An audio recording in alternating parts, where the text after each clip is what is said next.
Today's episode for Locked on Blue Jackets is going to feature trigger warnings or content warnings for discussions of sexual abuse, rape, sexual assault, and anything kind of connected with all of those. Because today we're going to be talking about the Hockey Canada lawsuit and just a little bit more detail on all of that. So that's what's coming up today on Locked on Blue Jackets. Locked on Blue Jackets, your daily podcast on the Columbus Blue Jackets, part of the Locked On Podcast Network. Your team every day.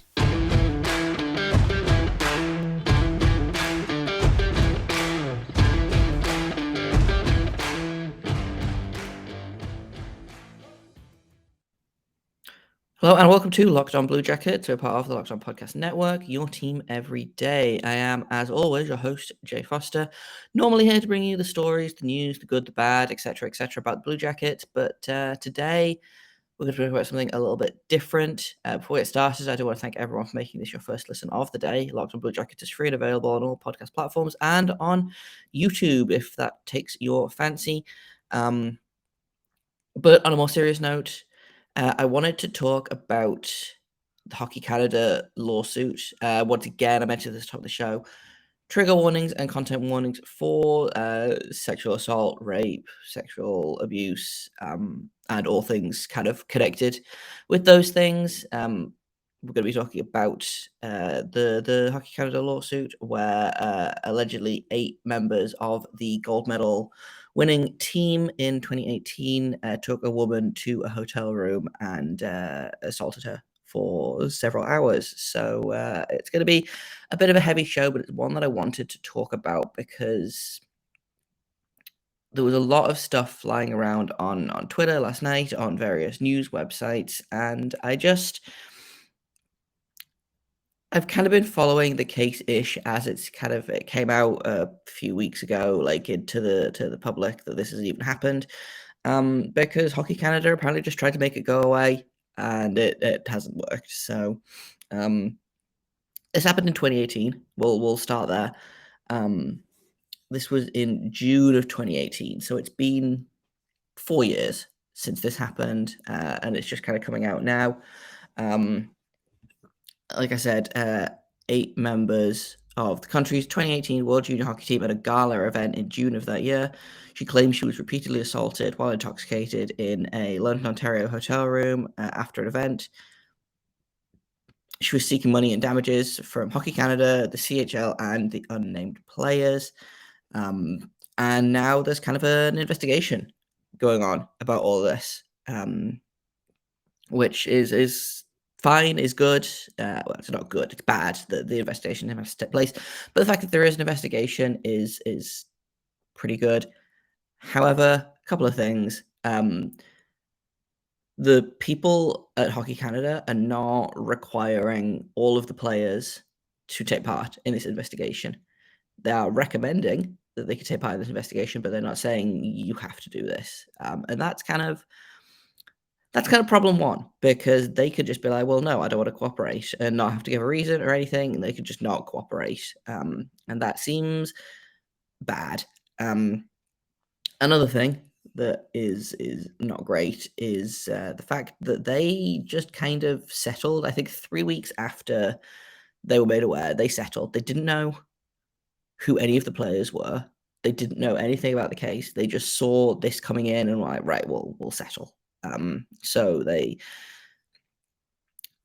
settled, and to me, that just feels a lot like, well, just give her, the complainant, money, she'll go away. That's what all sexual assault victims want anyway. They're just in it for the money, which is just a bad and wrong and horrible stereotype that does a lot of harm to survivors.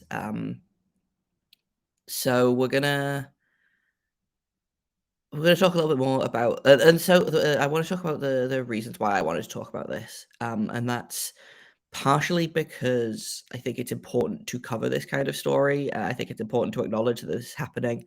Partially because I can't friggin' believe that we're going through this again, not even a year after all of the Kyle Beach and the Brad Aldrich stuff came out, and was kind of plastered all over. It's not even been a year since the last earth-shaking sexual assault revelation for this team, this league. Sorry, not this team. And that makes me just impossibly angry and sad. And so I wanted to talk about it. I talked a lot about the Bradley Aldrich case when it was happening because it's something that I think is important to talk about. And also, I don't necessarily think I need to link this back to the Blue Jackets. I think this is a conversation that needs happening regardless of what team I cover. But I do just want to say that one of the members of that gold medal winning team was Jake Bean, who is a Blue Jackets defenseman. So it's potentially relevant, I think. Again, they haven't named any of the players involved or anything like that. So who knows? If Jake Bean was involved, if he wasn't involved, then I am willing to bet cash money that he knew about it. So I don't know. I don't know whether the players will ever be named. I hope so, because I think that there needs to be consequences. But so that's kind of why I wanted to talk about it. In a minute, we're going to talk a little bit more about kind of hockey culture in general. I read a really good article by Katie Strang on Athletics. We're going to talk about that in a minute. But first, I have to tell you about BetOnline because the sponsors are still here, even though it feels like a weird time to do this. Considering the tone of the episode, but we're going to talk about BetOnline. They are your number one source for all your betting needs and sports information. You can find all the latest sports developments, league reviews, and news, including this year's NHL Stanley Cup Final and Major League Baseball. BetOnline is your continued source for all your sporting wagering information, including live betting, esports, and scores, and they remain the best spot for all your sports scores podcast news this season.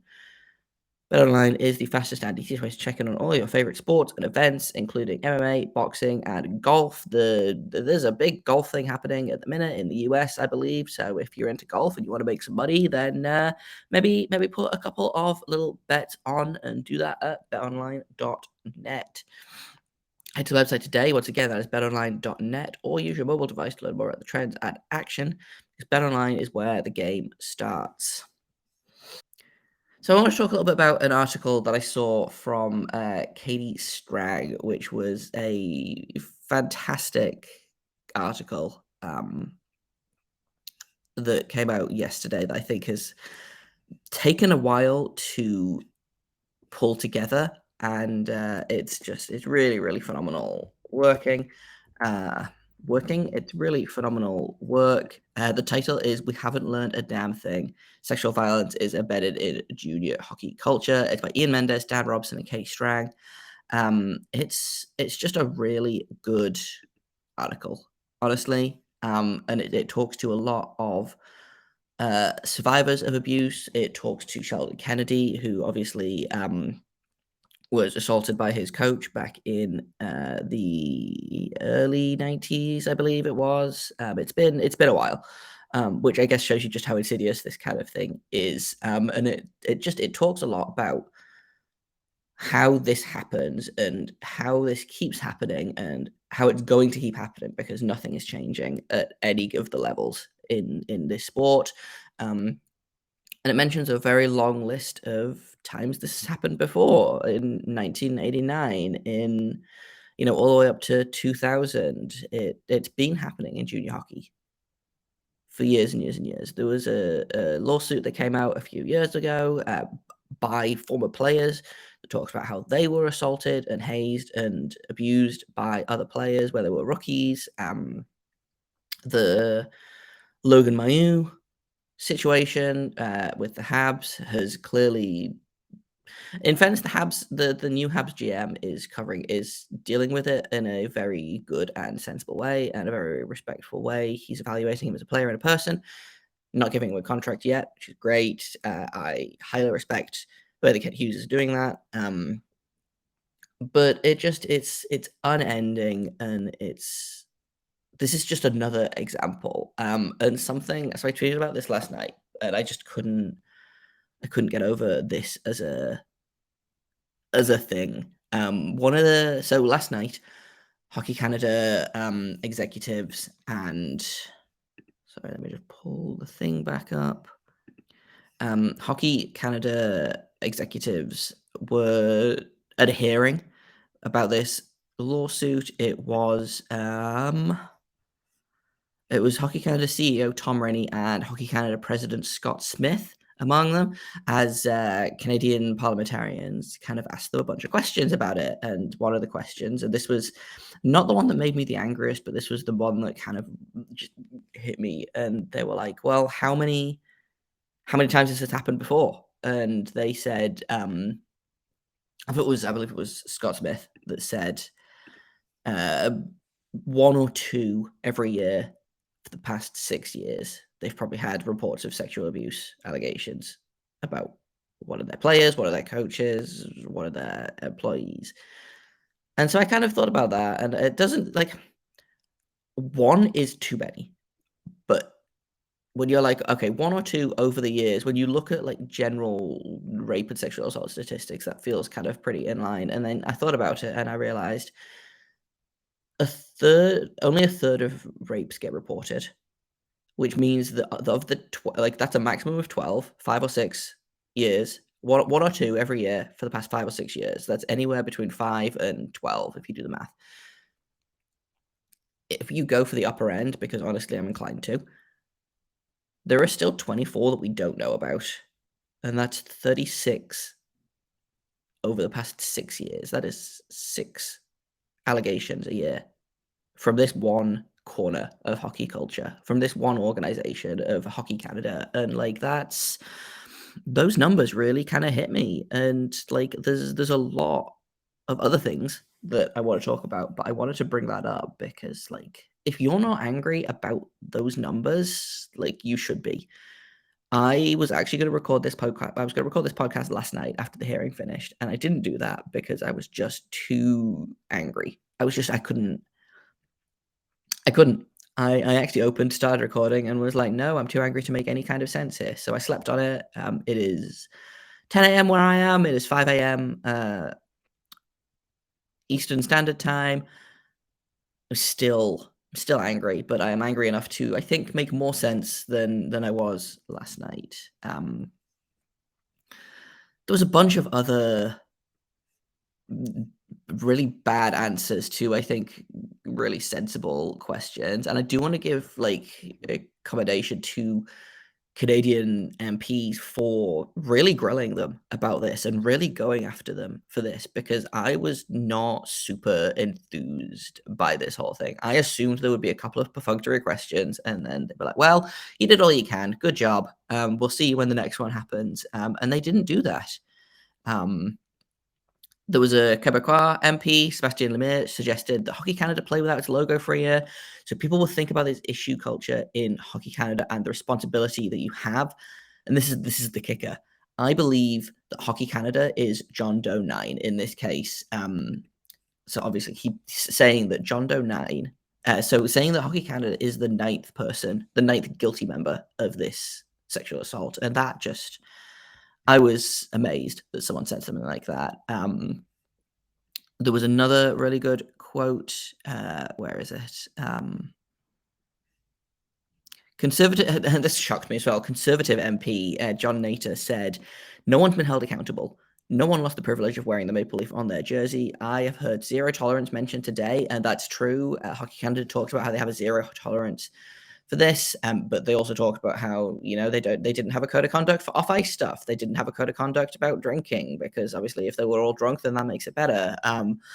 But you know, a lot of the things that Hockey Canada said, or I guess Tom Rennie and Scott Smythe said, was that they felt that they did the right thing and that they took responsibility for this. And I don't think it's taking responsibility when you cover it up, when you just settle, when you don't require any responsibility from any of the players, any accountability from the players, and then to turn around and be like, well, we're not going to make them cooperate with the investigation as well, is like, what about that is zero tolerance, you know?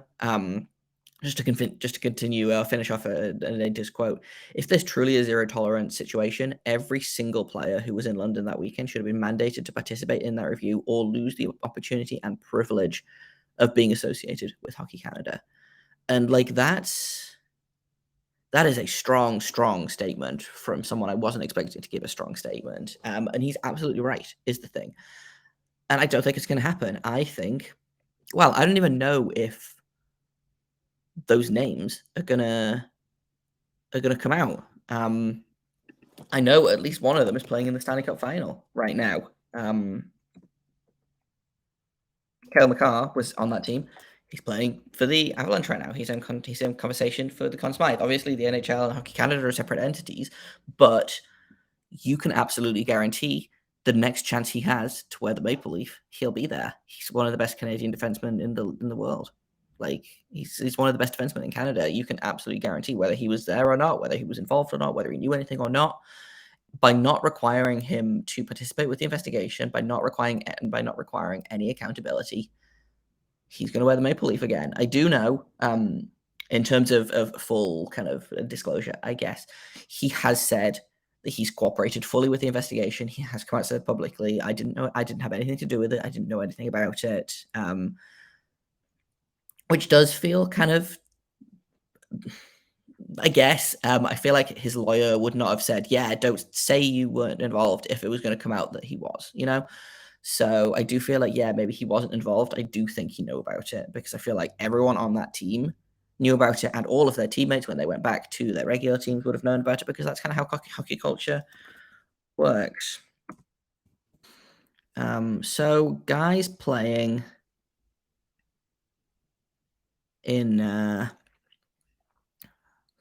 right now, we've got, I think it might literally just be Cale Makar, because a lot of these guys have been traded or moved around, etc. So I don't know that any of the rest of them are, but like these are some big names. Like Taylor Radish was with the Tampa Bay Lightning. Drake Batherson is with Ottawa. Michael McLeod with New Jersey. Alex Formanton with Ottawa. Jordan Kyrou is with the Blues. Robert Thomas is with the Blues. Jake Bean obviously is with the Blue Jackets. Cal Foote, I believe, is with the Tampa Bay Lightning still. So yeah, he's another one. Cale Makar, obviously we've mentioned. Dante Fabro, Kyle Clegg, who's with the LA Kings. They say that it was all OHL or all CHL players, I believe they said, which does, eliminate some names. It does not eliminate Jake Bean, who was playing in the WHL at the time, which again, not great, not super promising, but just, I don't know, man. Like this was just going to be a short 15-minute video, and I spent a lot of time just rambling about how upset and horrified I am because I can't believe this is happening again. I can believe this is happening again because this is what the sport is at this point. You cannot separate this sport from the problems that it has at this point. If you're having if you're having, over the past 6 years, you're having 6 allegations a year of sexual abuse, and you only know about a third of them, like that's a problem. If you can cover up a sexual assault for a decade, that's a problem. If you're not going to punish any of the players involved or even require them to cooperate with the investigation, that's a problem. And it's all stuff that this is not like it's even new and horrifying. This is all stuff we've seen before. Duncan Keith didn't take part in the investigation for the Bradley Aldrich assault. He just didn't do it. And now he's playing in Edmonton. It is endless. It is frustrating. It is enraging. Like hockey just keeps saying it's for everyone and then continues to push everyone who is not a straight white man away. And that's not how it should be. You can't go out there and say hockey's for everyone and then this happened. You just can't do that. In the same way that you can't go out there and say hockey's for everyone and then partner with homophobic organizations to have players say slurs, like work with acknowledged racists. Like you can't do that. And it's I really want the sport to be better than this, and it's just not. And I did have a fun episode planned today where I was going to talk all about Eric Robinson and the new Blue Jackets contracts, because there was 3 contracts signed over the weekend, and I'm not going to do any of that because this felt more important. And I feel like I'm running out of ways to say how awful this is, and I feel like I've been running out of ways to say how awful this is for a year, and it just keeps on coming, Like I said, it's been 1989, there was an incident in Guelph, I believe, all the way up to literally 2 years ago when Jake Vernon was arrested for raping some woman, like, or sexually assaulting someone, I believe is the official charge. Like, it's endless, it's horrifying. If I was a woman in this sport, like, I don't know that I could just sit here and not walk away, you know? And, so that's kind of what I got for you. I wanted to talk about the case a little bit, I wanted to talk about hockey culture a little bit, and, it felt disingenuous to pretend that this wasn't happening and just continue talking about the Blue Jackets and how good their season was or how bad their season was, depending on who you talk to. Um, so I decided to do this episode, and normally this is where I would plug all of my stuff. If you would like to follow Locked on Blue Jackets, it's LO_Blue Jackets. But I really think you should be following Rick Westhead on Twitter. He has been covering this case as he always does. He does great work. Katie Strang was the main reporter on that really great Athletic article that I mentioned, and she again is a must follow for me if you want to be involved in this case, if you want to learn more about this case, if you want to keep up on this case. Katie Strang on Twitter. Ian Mendes and Dan Robson also contributed to that article. They're also really great follows, and so yeah, you should go follow those guys. Pay attention. Don't let this go away quietly, because I know I'm not going to. Like, I'm gonna keep asking for accountability. I'm gonna keep banging on every wall I have in this house if it means that someone will pay attention to me about this. Because that's how this kind of thing happens. People are outraged at first, and then it goes away, and people stop talking about it. And we can't do that, because every time it goes away, something else comes up. We need to keep talking about this. We need to demand change. We need to demand consequences. We need to demand accountability, not only from the players, but from Hockey Canada management who covered it up, from hockey as a whole, because that's the thing, is these players are learning at a very young age that this is acceptable, that this is just kind of how things work, and that is the fault of hockey. That is not the fault of anyone specific. That is just how this culture is. And I know that feels like it's taking like a responsibility or like autonomy away from the players. But if you start your life in a bad place and you stay there for the next 20 years, like, I know that this episode is done. It's supposed to be the sign off. I know Katie Strang talked to one player, and I think he was retired now, but he talked about how the way that he learned to treat women in the OHL, in the WHL, wherever he played, that has impacted his ability to have a normal relationship with a woman, because he doesn't know how to do that because of how everything happened when he was, in his teenage years. So something is very, very, very wrong in this sport, and I don't know how to fix it, but I know that something needs to change. Something needs to be burnt down.